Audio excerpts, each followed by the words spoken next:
Programme है बच्चों की हौसला अफजाई भी हो जाएगी। उस्ताद बड़े काबल ने जी, मेरिया धियाँ ने सारा दिन अखियाँ ने पढ़ाइयाँ ने। अल्लाह ताला इन्हां अजर अदा करे, बेटा अदा करे और हज ते उमरियां दी भी तौफीक होवे। आमीन।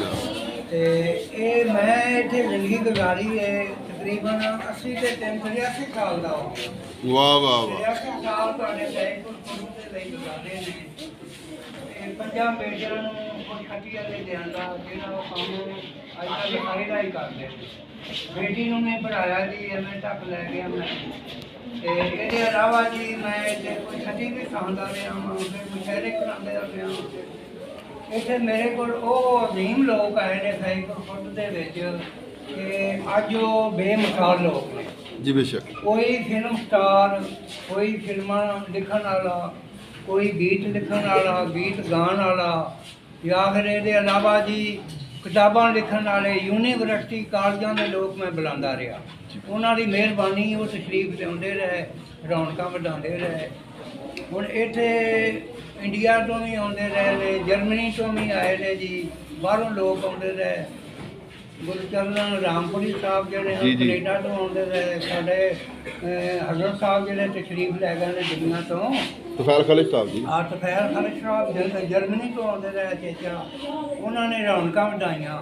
ते ओ मैं हासिल ये किया है कि नामुमकिन होने नूं मुमकिन बनाने लई बंदा हिम्मत कर लै ते बड़ा कुछ हो जाता है। बच्चों चुप। दीवे दे चंद ने मैं किताबां लिखियां। पहले हाटम ताई लिखी, लियाकत अली खान वजीर जदों शहीद होए ने 1952 दे विच, उदों मैं छोटी जी किताब लिखी। वो बड़ी मकबूल होई जी, दुनिया ने पढ़ पढ़ के ना बाजारां दे विच वेची। ਉਹਦੇ बाद मैं खुतबे लिखे ਜਿਹੜੇ ਮਿੰਬਰਾਂ ਦੇ ਉੱਤੇ ਮੇਰੇ खुतबे पढ़े जाते हैं। खुतबाते असल 52 खुतबे ने जी, ईद दे, वड्डी ईद दे, फिर शबे बरात ते है पढ़ो। तो ये अलावा जी तालीम का काम जोड़ा ये मेरा पहला कायदा जोड़ा 1962 में छपया, जोड़ा पंजाबी का पहला कायदा मनिया जाता है, वो मैं लिखा। वाह वाह वाह वाह। 1962 में।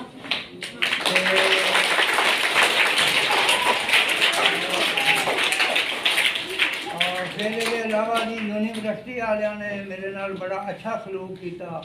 मैनू बुला के कहते हैं भी इस मौजू के उत्ते गल करो। वो फिर बाजी अबीदा जी वो भी हो गई। फिर अनीला अजकल जी कहते ने नबीला रहमान डॉक्टर वो इतने तशरीफ लिया रहे ने। जदों उन्होंने MA किया मेरे को आए डॉक्टर शाहबाज मलिक साहब जोड़े प्रोफैसर अमरीटस ने, ताहयात प्रोफैसर मने गए। हफीज पहला MA पंजाबी दा उन्होंने किया। ते अजकल बीमार ने कुछ, मैं पता नहीं गया हाँ तो जफा पा के मिले मैनू। तस्वीरां भी वो नैट से उन्होंने नाल मेरियां आईयां। ते वो लोग आते रहे, मेरी हौसला अफजाई करते रहे। बड़े बड़े काबल लोग इत्थे आए ने, सराई गुरदासपुरी जी, फिर जी इस्माइल मटवाला जिन्होंने कई फिल्मों के गीत लिखे, वो तशरीफ ले आते। मैं चोरी चोरी तेरे नाल बहुत कुछ उन्होंने दिता सानू। उन्होंने तुफैल ही 5 पढ़ के स्कूल विचों मैं फिर 300 के करीब किताब लिखी।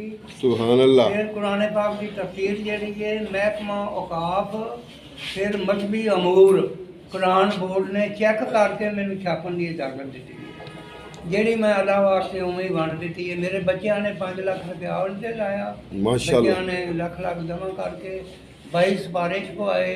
फिर उस तो अगे फिर ये छपती गई, मुकम्मल हो गई सर जी। जी अल्लाह पाक ने करम किया, तौफीक दी। तफसीर लिखनी बड़ी मुश्किल है जी, पर अल्लाह ताला जिहले तौफीक अता करता है, सूझ बूझ गल नूं समझण दा जिहड़ा इन्हां दी वो मलका हासिल हो जाता है।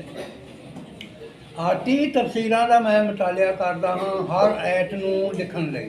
माशाअल्लाह 30 तफसीरां दे नाल उन्हां नूं तकाबली जायजा लैना कि फलाने ने की लिखा है, फलाने ने की लिखा है। फिर मैनू एक अल्लाह वालों जिहड़ा नौजुबिल्ला ऐसी गल नहीं कि इतला होंदी, मैनू तौफीक मिली कि मैं लिखा जी बेशक। वो फिर कुरान बोर्ड वालियां ने वो कबूल की, मजहबी अमूर वालियां ने। फिर बड़ा बड़ा अदारा है जी, वो अजकल कुरान पाक नहीं कोई छाप सकता जिन्ना चिर उन्होंने मोहरां ना लगन, जिन्ना चिर 6 कारी पढ़ ना लैन। ਇਹ ਤੁਹਾਡੇ ਫੈਜ਼ਪੁਰ ਨੂੰ ਇੱਕ ਆਗ ਆਖਲ ਹੈ ਕਿ ਇਸ ਫੈਜ਼ਪੁਰ ਦੇ ਵਿੱਚੋਂ ਸਕੂਲ ਵਿੱਚ 5 ਜਮਾਤਾਂ ਪੜ੍ਹ ਕੇ 300 ਕਿਤਾਬਾਂ ਲਿਖ ਰਹੀਆਂ। ਫਿਰ ਬੱਚਿਆਂ ਨੂੰ ਮੈਂ ਪੜ੍ਹਾਇਆ ਹੈ, ਉਹਨਾਂ ਨੂੰ ਵਿਆਹਿਆ ਹੈ, ਉਹਨਾਂ ਲਈ ਘਰ ਬਣਾਏ ਨੇ। ਇੰਜ ਹੀ ਹੈ ਜੀ। ਕੁਰਾਨ ਪਾਕ ਲਿਖ ਕੇ ਨਾ ਜੀ, ਤੇ ਮਸਜਿਦਾਂ ਵਿੱਚ ਸਕੂਲਾਂ ਵਿੱਚ ਲਿਖਦਾ ਰਿਹਾ ਮੈਂ ਦੂਜੀ ਵਿੱਚ ਪੜ੍ਹਦਾ ਹਾਂ ਤੇ ਮੈਨੂੰ ਯਾਦ ਹੈ ਮੇਰੇ ਮਾਸਟਰ ਮੁਹੰਮਦ ਅਬਦੁੱਲਾ ਸਾਹਿਬ ਨੇ ਆਖਿਆ ਬੂਟਿਆ ਇੱਕ ਕੰਮ ਕਰ। ਮੈਂ ਕਿਹਾ ਜੀ ਹੁਕਮ ਕਰੋ। ਉਹ ਪੌੜੀ ਮੰਗਵਾਈ ਤੇ ਸਭ ਤੋਂ ਪਹਿਲੇ ਗਵਰਨਮੈਂਟ ਪ੍ਰਾਇਮਰੀ ਸਕੂਲ ਮੈਂ ਲਿਖਿਆ ਸੀ ਦੀਵਾਰ ਤੇ, ਦੂਜੀ ਵਿੱਚ ਪੜ੍ਹਦਾ। ਵਾਹ ਵਾਹ ਉਦੋਂ ਮੈਂ ਕੁਝ ਖਤੀ ਹਾਲੀ ਅਕਲ ਨਹੀਂ ਕੀਤੀ। ਇਹ ਮੇਰੀ ਮਾਂ ਦੀ ਦੁਆ ਹੈ, ਵਾਲਦਾ ਨੇ ਦੁਆ ਦਿੱਤੀ, ਉਹ ਕਾਮਯਾਬ ਹੋ ਗਈ। ਔਰ ਮੇਰੀ ਵਾਲਦਾ ਜ਼ੈਨਬ ਬੀਬੀ ਪਹਿਲੇ ਰੁਸਤਮ ਸ਼ਰਾਬ ਫੈਕਟਰੀ ਦੇ ਮੱਥੇ ਤੇ ਜਿਹੜੇ ਲਫ਼ਜ਼ ਲਿਖੇ ਨੇ ਔਰ ਮਸਜਿਦ ਦੇ ਉੱਤੇ ਜਿਹੜੀ ਦੁਆ ਹੈ ਉਹ ਵੀ ਬਾਬਾ ਜੀ ਨੇ ਲਿਖੀ ਹੋਈ ਹੈ। ਤੇ ਬੜੀਆਂ ਮਿਹਨਤਾਂ ਕੀਤੀਆਂ। ਇੱਥੇ ਫਿਰ ਮੈਂ ਕੋਈ ਚੱਕੀ ਹੁੰਦੀ ਸੀ ਆਟੇ ਦੀ, ਉਹਦੇ ਤੇ ਵੀ ਕੰਮ ਕੀਤਾ। ਚੌਲ ਛੱਡ ਮੁੰਡੀਆਂ ਛੱਡਦਾ ਰਿਹਾ, ਲੇਹ ਭਰਦਾ ਰਿਹਾ, ਬਾਗਾਂ ਦਾ ਮਾਲੀ ਬਣਿਆ, ਮਨਿਆਰੀ ਵੇਚੀ। ਰਿਸ਼ਕੇ ਹਲਾਲ ਕਮਾਉਣ ਲਈ ਦਿਨ ਰਾਤ ਇੱਕੋ ਜਿਹਾ ਕਰਕੇ ਬਾਲਾਂ ਦੀ ਪਰਵਰਿਸ਼ ਹੋ ਗਈ। ਤੇ ਕਿਤਾਬਾਂ ਮੇਰੀਆਂ ਛਪੀਆਂ ਗਈਆਂ। ਕਿਤਾਬ ਮੈਂ ਕੋਈ ਵੇਚੀ ਨਹੀਂ, ਮੈਂ ਵੰਡਦਾ ਹੀ ਰਿਹਾ ਹਾਂ।